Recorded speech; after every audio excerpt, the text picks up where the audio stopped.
The St. Kitts and Nevis Trades and Labour Union said there is evidence that an increasing number of companies on St. Kitts and Nevis are forcing workers to take the COVID-19 vaccine.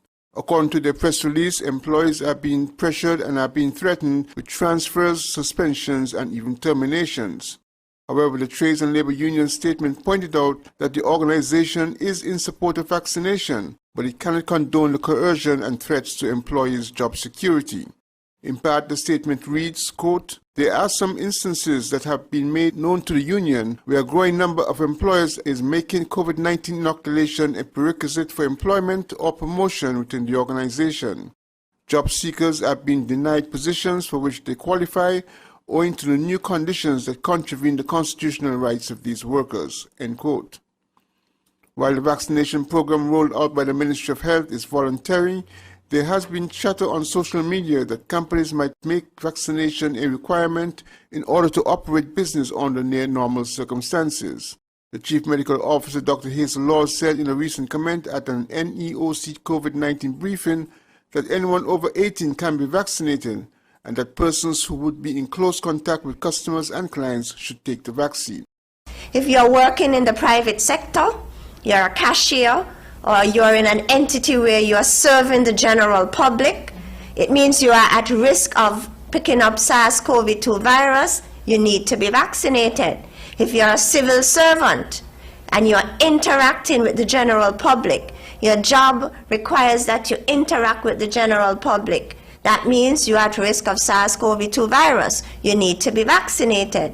So if you're a customer service representative, if you're a cashier, if you are working in the utilities, one of the utility companies, and you have to serve the general public, you are at risk of being exposed to the virus, and so you are a candidate for vaccination. We are getting a lot of questions from individuals with chronic medical conditions, and they are asking, if I have diabetes, can I take the vaccine? Yes, you can. If I have hypertension, can I take the vaccine? Yes, you can. If you have asthma, you are a candidate for the COVID-19 vaccine. If you have heart disease, if you have kidney disease, if you have arthritis, if you have any of these chronic medical conditions, and this list is not exhaustive, okay? So if you have any questions, just call your regular physician, just, get that nod of approval, and then you can go to the nearest health center to access this vaccine. On the program Leadership Matters, Chamber of Industry and Commerce President Giselle Matthews suggested that vaccination is likely the way forward in revitalizing the economy of St. Kitts and Nevis. But both comments stopped short of an official position and lean more to the encouragement of individuals to take the vaccine. An officer at the Chamber of Industry and Commerce told SK Newsline that the organization had not received any communication from the Trades and Labour Union on the issue and could not comment on the matter. SK Newsline also reached out to the Trades and Labour Union for additional information, but up to news time were unsuccessful in obtaining clarification on several matters. It appears that companies requiring COVID-19 vaccination as one of the requirements for employment is likely to cause some friction as an official stance on the matter is awaited. Glenn Barth, SKN Newsline. With several thousands of persons on St. Kitts and Nevis having had their first jab of the AstraZeneca vaccine, some side effects have been reported locally. Making her presentation during the 10th March NEOC COVID-19 briefing, Chief Medical Officer Dr. Hazel Laws said some persons reported mild symptoms. Persons who would have received the vaccine, they describe pain and tenderness at the injection site, feeling cold, and having or experiencing chills in the night following vaccination. Some complain of mild fever, feeling loss of energy, not as energetic as you usually do, body aches, pains, and mild headache. So these are the common post-vaccine side effects being described by our people. Meanwhile, the CMO informed that in St. Kitts and Nevis, vaccines are taken on a voluntary basis. Is the vaccine mandatory? And so no, it's not mandatory. However, we are using all the avenues possible to empower our people with the information, the facts, to make informed decision, in order to take the vaccine, but it's not mandatory. None of our vaccines are administered locally. Currently, St. Kitts and Nevis recorded 42 cases of the COVID-19 virus, with only one being active. Over 5,000 persons have taken the AstraZeneca vaccine in the Federation. Glenn Barrett, SKN Newsline.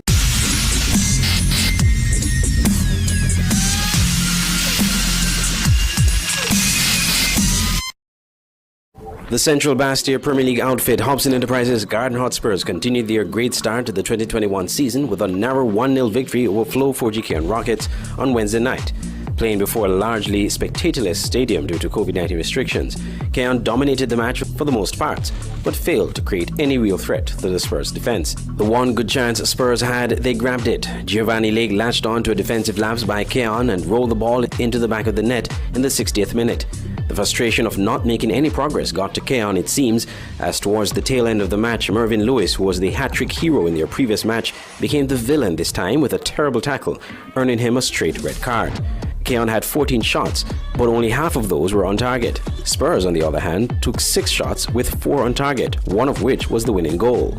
Both teams conceded multiple free kicks, 11 for Cairn and 10 for Spurs, but the disparity in corners was a telltale sign that Cairn dominated the match but failed to pose any threat. Coach Austin Deco Huggins of Spurs praised his players for following through on his tactics, especially in the second half. We made some minor changes within the midfield. We asked the players to be more aggressive.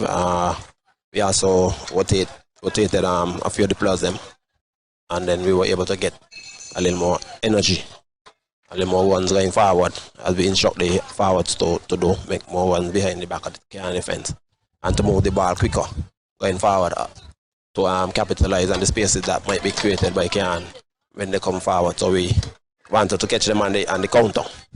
So I think that was evident with the goal that we scored.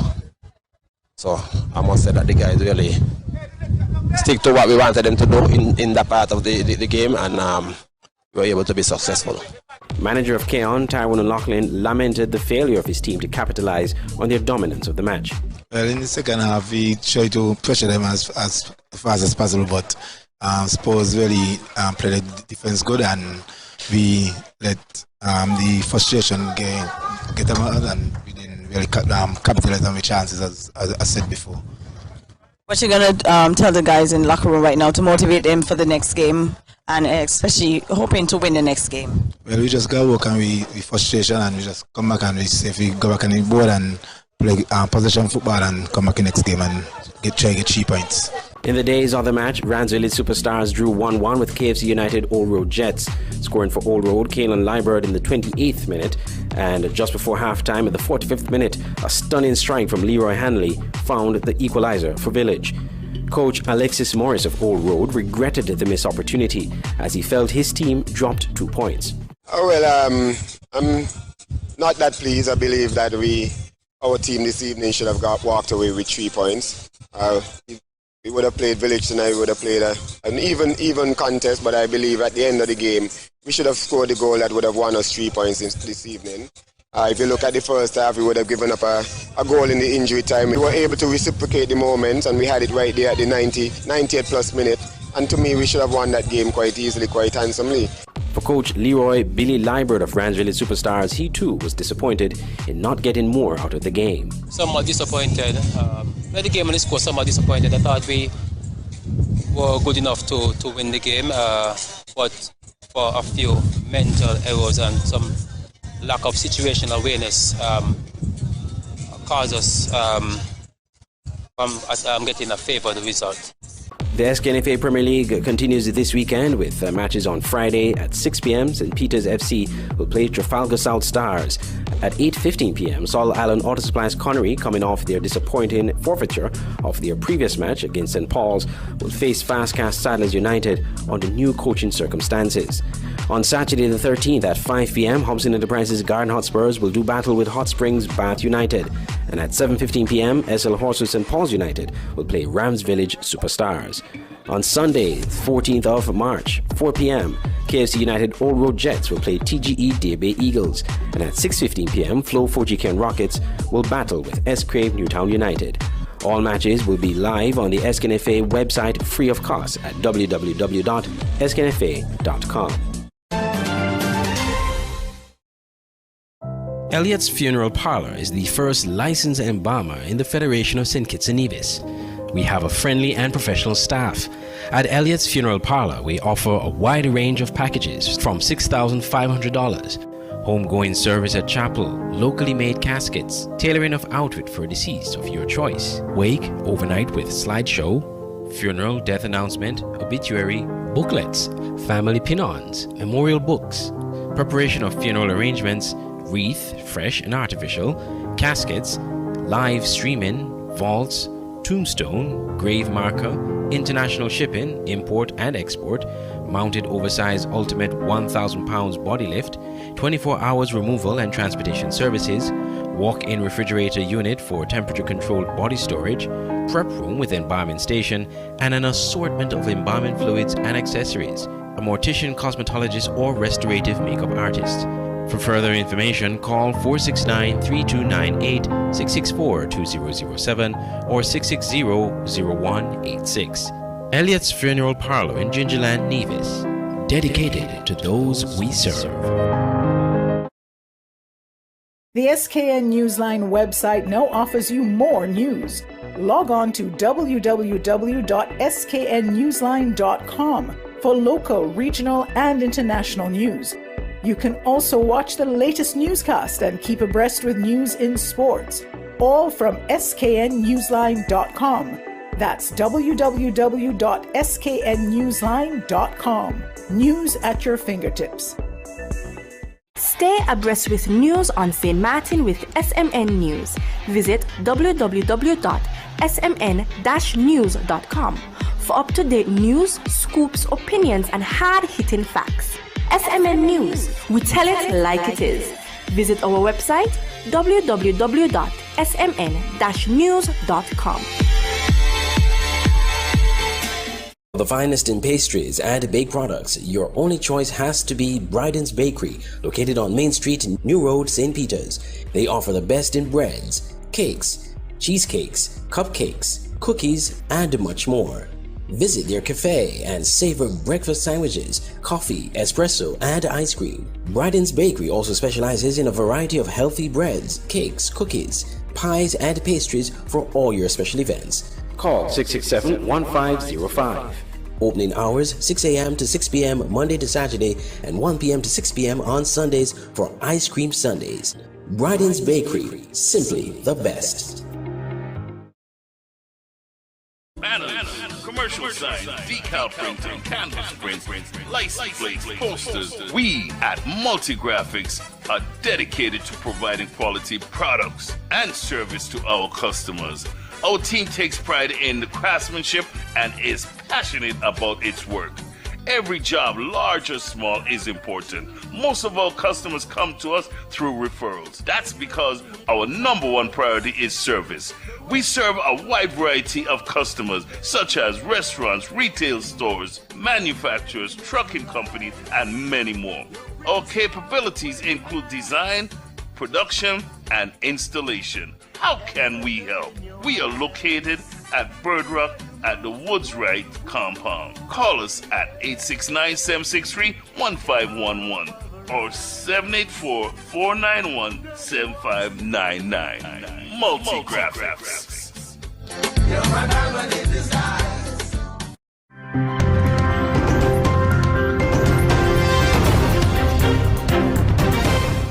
Studies have shown globally that the COVID-19 pandemic has been affecting children mentally to the point of suicide. In the United States, for example, the suicide rate in children has increased significantly. The affected are teenagers who are typically at risk for depression and borderline personality disorders. Locally, consultant psychiatrist Dr. Earl Wright says he cannot say if this is the case in Jamaica, but there are reported cases of young people turning up at medical practices with depression problems. The anecdotal report is that there have been more incidents of depression and anxiety. I'm sure research will be done to bear out the anxiety and the increased depression. But we are not a country with a high suicide rate. We tend to act out our feelings and become more aggressive than become depressed and withdraw. Dr. Wright is asking parents and guardians to look out for any type of changed behavior in their young ones. This includes looking to see if their stress levels have increased. Here's how.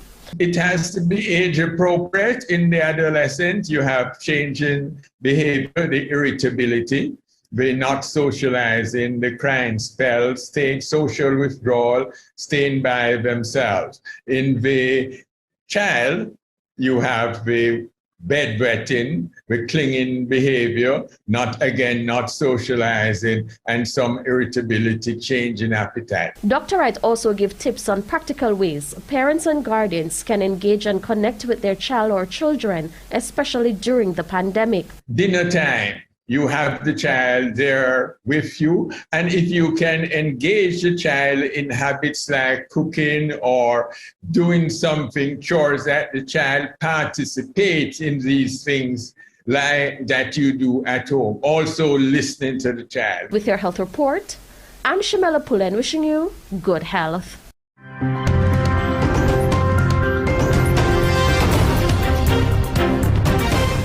Heads of government in the OECS have been working together during the COVID-19 pandemic by sharing vaccines and allowing more people across the sub-region to have access to them. Certain member countries of the OECS have donated vaccines to other member countries.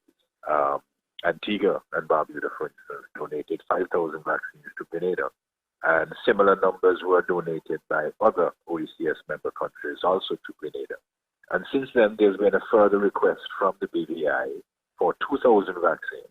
Ambassador Murdoch says it is significant for the OECS states to share vaccines, considering the free movement of people in the single economic space. Well, I think it's important to share it, not just from a general health perspective, but I think we have to recall in the OECS, we have complete free movement. So persons in Dominica, St. Lucia, St. Vincent, anywhere, can travel to the different OECS member states without the usual travel formalities. Ambassador Murdoch says safety of everyone is paramount. All I want to say is follow the protocols and stay safe. This is Kim Emmanuel Baird reporting for ABS News.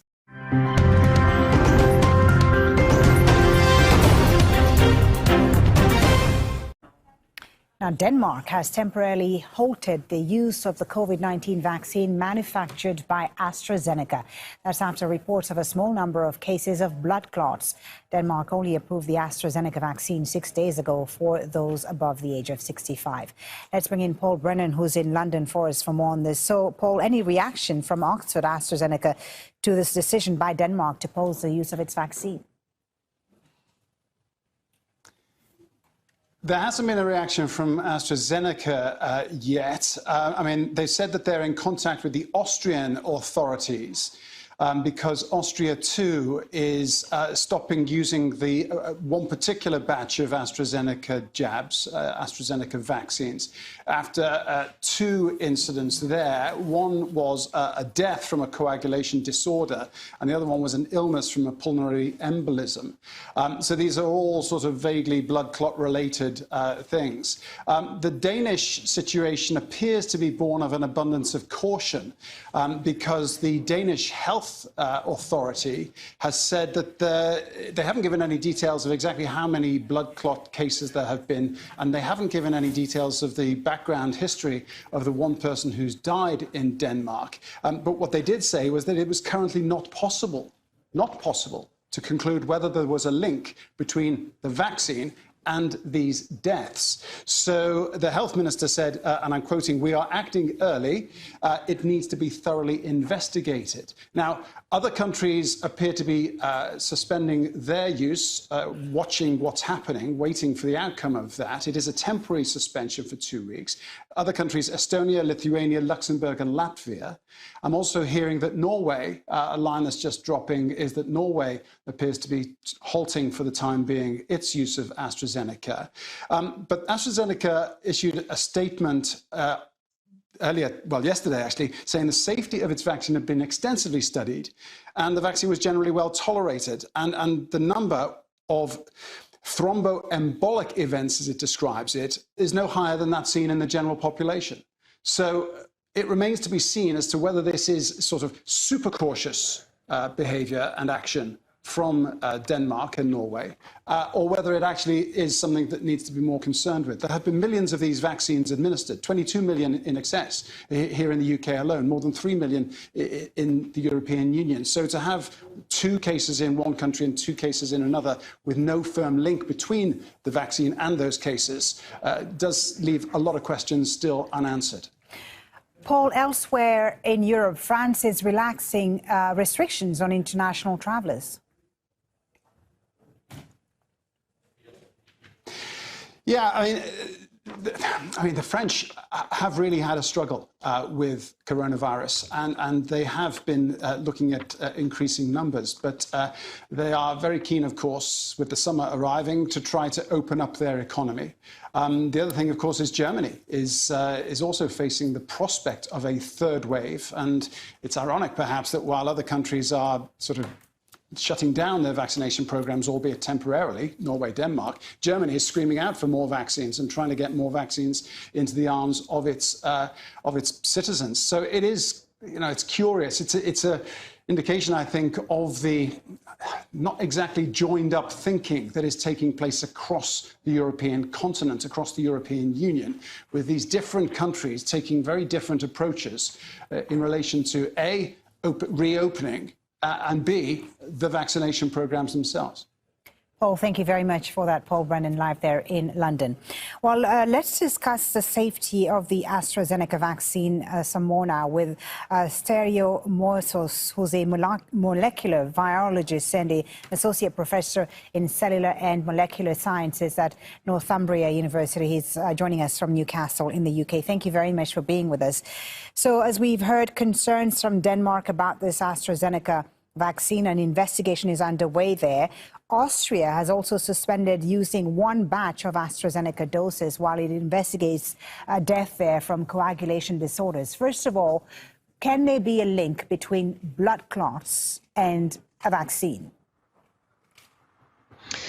Well, there can be a potential link claimed about anything and everything, right? But the reality about these things is in the absolute numbers. So whilst one cannot be 100% sure that one batch of this vaccine might have something wrong with it, it's entirely possible, just like with aspirin, there might be one batch that something's wrong with it. The reality is we need to see enough of these events in the population to be in larger number than you would normally expect to be able to claim that actually there's a specific direct link between the two. So if you think about the age groups that are prioritized for vaccination right now, these are the elderly people. Generally, these are individuals who have pre-existing conditions and they're prone to strokes, they're prone to pulmonary embolisms, they're prone to heart attacks.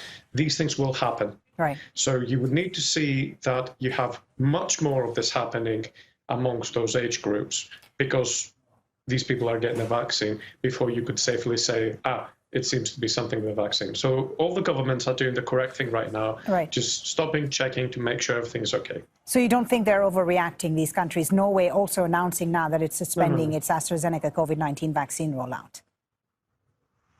No, I don't think that's an overreaction. I think it's an appropriate response. There's a concern that has been raised. It needs to be looked at carefully, independently, and make sure that those numbers are interpreted accurately for public safety, whether that's protecting people from the virus or protecting people from something that might have happened with this batch of vaccine. But the likelihood in general that the vaccine may have had something untoward is minimal. The likelihood that a batch of the vaccine may have something wrong with it is very small, vanishingly small. Right. But as you know, there's been concern about the speed at which these vaccines have been developed. What are some of the most serious possible side effects associated to these COVID-19 vaccines, not just the AstraZeneca ones, but the other ones that are also being rolled out right now? Well, that's the thing. We keep pandering this phrase, oh, these things were being developed too quickly. I would like to flip that coin and point out to everybody how fast we can develop things for diseases we want to do something about. If we put the investment and the time and the resources there, we are able to respond to diseases very quickly. That's how advanced we are scientifically. So on top of that, please understand that all the clinical trials that were necessary were carried out for all these vaccines that you just listed. All the data has been publicly made available, and therefore it is not accurate to say that this was developed fast, that corners were cut. No, there were no corners cut. If anything, all the people that have a role to play in the approval worked hand in hand in the process to make it as fast as possible.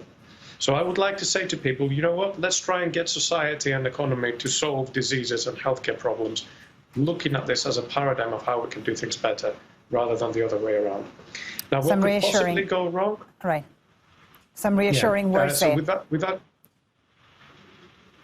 yes, with regards to what could possibly go wrong, the point is that those studies that were carried out didn't show that there is anything untoward that we need to be worried about, apart from a sore arm, maybe a bit of fever for a few days, which is a sign that your immune system is kicking in and it's doing what it's supposed to do.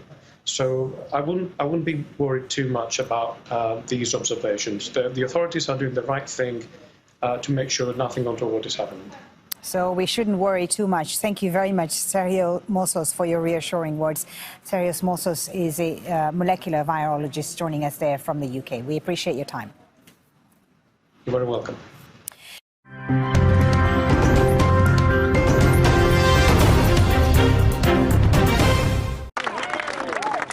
To cheers and applause, the House delivered Joe Biden's first significant victory as president, a $1.9 trillion COVID relief bill, and all done without a single Republican vote in support.